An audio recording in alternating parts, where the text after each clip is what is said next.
What's up everyone? Today we're talking about fishing a hair jig for smallmouth. This is one of my favorite bites. I can't wait to do this summer, this spring. It's gonna be a great bite. I'm gonna tell you how I do it, what I've learned about it fishing it for the last several years.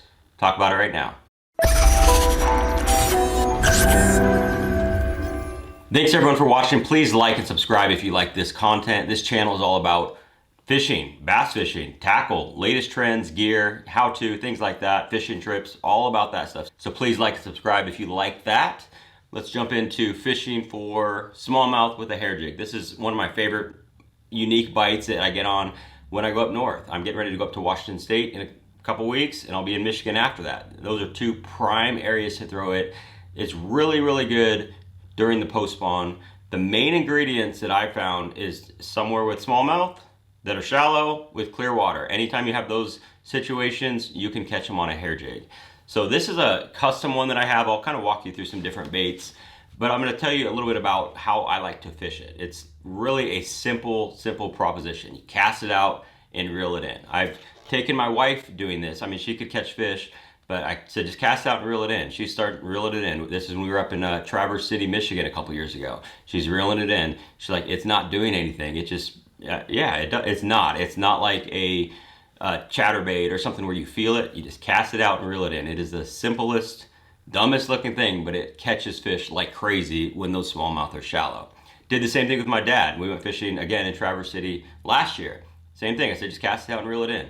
He's reeling it in. You know, not a huge experienced fisherman, but he was catching fish like crazy. But it's just something you have to get over, the fact that it is so simple. Cast it out and reel it in. Of course, there's some more to it. You want to be around fish. You want to cast to those dark spots, cast to fish that you see cruising. Of course, there's more to it, but the basic thing is cast it out there and reel it in. It's really simple. It just looks like a leech coming through the water, a small bait fish, whatever it is. The smallmouth can't stand it when they're shallow, and they'll actually come up a long ways to get. Incredible how well it works.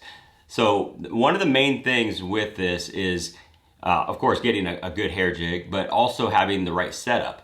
Now, it's a very light bait, no matter what, you're talking 3/32, very, very light. So you want to use whatever rod you have that can cast it the furthest. I don't have a special rod for it. I know there's some rods like the Daiwa Tattoo Elite, a 7'6" light that will launch that bait out there. I just use a 7-foot medium light, 7.2 medium light, something that I would use for a light drop shot. That works just fine.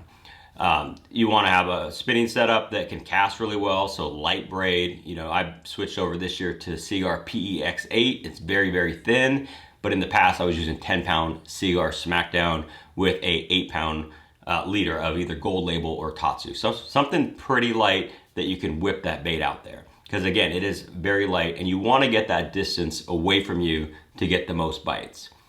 Now, one thing you can do to add a little weight to it is just grab a chunk of a Senko or something like that. I actually like to use this one is just a regular old Senko 4-inch, but if you use a chunk of something like a Berkley Max Scent the General, you add a little bit of scent to it as well. But you just slide that on the shank, and that's gonna give you a lot more weight than you would if you didn't have it. Doesn't seem like a lot, but it'll cast that bait out a couple feet further. So just adding a piece of plastic from whatever you got, honestly, is just gonna help bulk the bait up a little bit, and you're gonna cast a lot farther.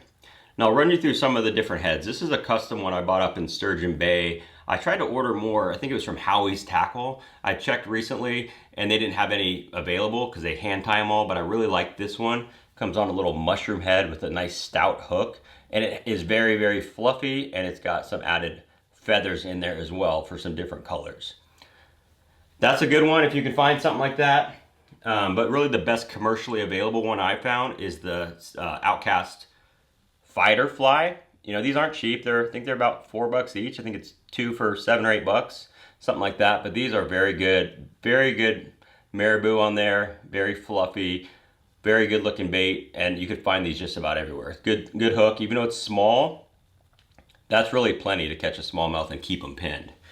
So some other ones I have in here. This is actually a custom one that I got. This is actually tied by Matt Becker on Bass Pro Tour. I was looking at it, and he just cut it off his rod and gave it to me. And super cool dude, and he knows a lot about hair jigs. So this one is incredibly fluffy, and he's got some Mylar in there as well. So this is a very poofy one that still, when it gets wet, collapses and still looks really good. So if you notice, these are all black. That's really about the only color I use. There's a black with a little bit of chartreuse in it that works pretty well from that fighter fly. Some people like the brown. I have used it and caught fish with it, but really just have the most confidence with a solid black because it looks like a leech or whatever it is. It just looks very natural coming through the water. Again, it's just such a simple technique, but it works incredibly well. I mean, this is a prime time right now, especially if you're up north. You know, those fish are around spawning, and it works incredibly well after they spawn as well, when those fish are kind of lethargic.